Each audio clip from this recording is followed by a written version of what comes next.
Hello hi అందరికీ welcome back to my channel. ఈరోజు మన ఛానల్ వచ్చేసి కరకరలాడే కారం అప్పడాలు అయితే వేస్తున్నాను. ఇవైతే టేస్ట్ సూపర్గా ఉంటాయి.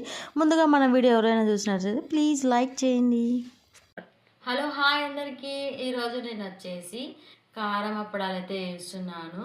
ఫస్ట్ టైం చేస్తున్నాను. ఈ కారం అప్పడాలు చేయడానికి నేనైతే బియ్యం 1 కప్పు, పప్పులు 1 కప్పు, శనగపప్పులు 1 కప్పు, మినపప్పు 1 కప్పు, ఈ 4 దోరగా వేయించుకొని మనమైతే మిక్సీ పట్టుకోవాలి. ఇందాక చూపించాను కదా, 4 పప్పుల్ని దోరగా వేయించుకొని మిక్సీ అయితే పట్టుకున్నాను. చూసారు కదా, ఇలా వచ్చింది పిండి. ఈ పిండిని అయితే మనం కలుపుకుందాము. బౌల్ వేసుకొని 3 కప్పులు, మొత్తం 3 కప్పులు అయితే పిండి అయితే వేసుకున్నాను. ఇందులో కొంచెం ఆయిల్ కూడా వేసుకుందాము.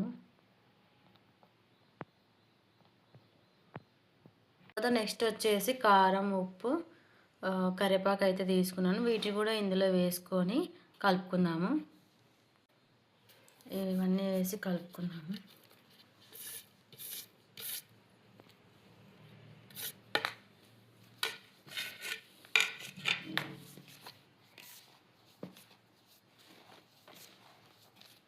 ఇలా అంతా కారం, ఉప్పు ఇవన్నీ కలిసేలాగా బాగా కలుపుకుందాము. ఆ తర్వాత నేను ముందుగానే వేడి చేసుకున్నాను నీళ్ళైతే. వేడి నీళ్ళని అయితే వేసుకుందాము. ఇందులో వేడి నీళ్ళు కొన్ని కొన్ని పోసుకుంటూ కలుపుకోవాలి.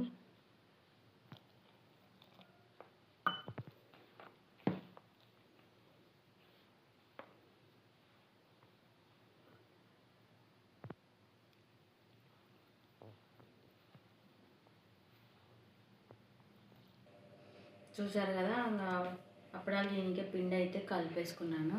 చూడండి, ఇలా అయితే కలిపి పెట్టుకున్నాను. ఇంకా అయితే మనం అప్పడాలు చేసుకున్నాము.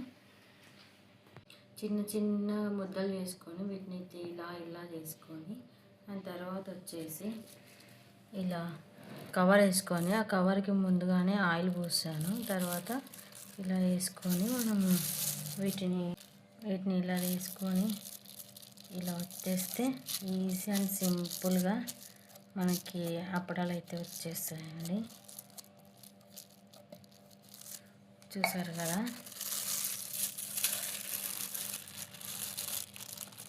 ఎలా వచ్చిందో. ఇలానే మొత్తం చేసుకోవాలి. ఇంకా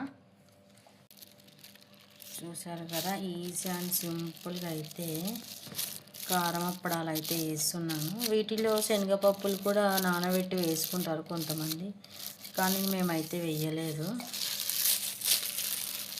ఎందుకంటే మాకు ఇష్టం లేదు. చూసారు కదా, ఇలా చాలా బాగా వచ్చాయి కదా. ఇంకా వీటిని ఆయిల్లో మనము వేయించుకునేది, ఆయిల్లో వేయించుకుందాం రండి. నేనైతే ఆయిల్ అయితే హీట్ చేసుకున్నాను. ఇంకా వీటిలో అప్పడాలు అయితే వేసుకున్నాం.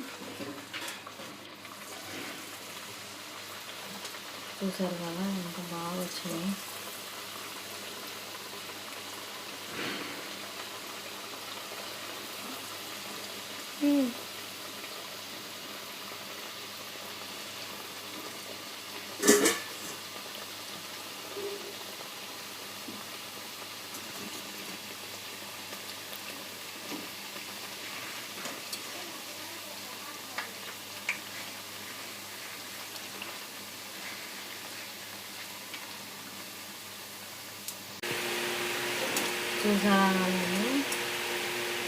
చూసారా కరకరగా ఆడే అప్పడాలు రెడీ అయిపోయాయి.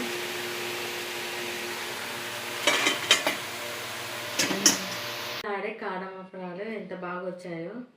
ఈజీ అని సింపుల్గా అయితే వేసేసినాం. ఒకసారి టేస్ట్ అయితే చేద్దాం. ఎలా ఉంటాయి.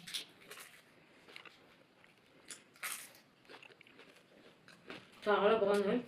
వీడియో నచ్చితే ప్లీజ్ లైక్ అండ్ సబ్స్క్రైబ్ చేయండి.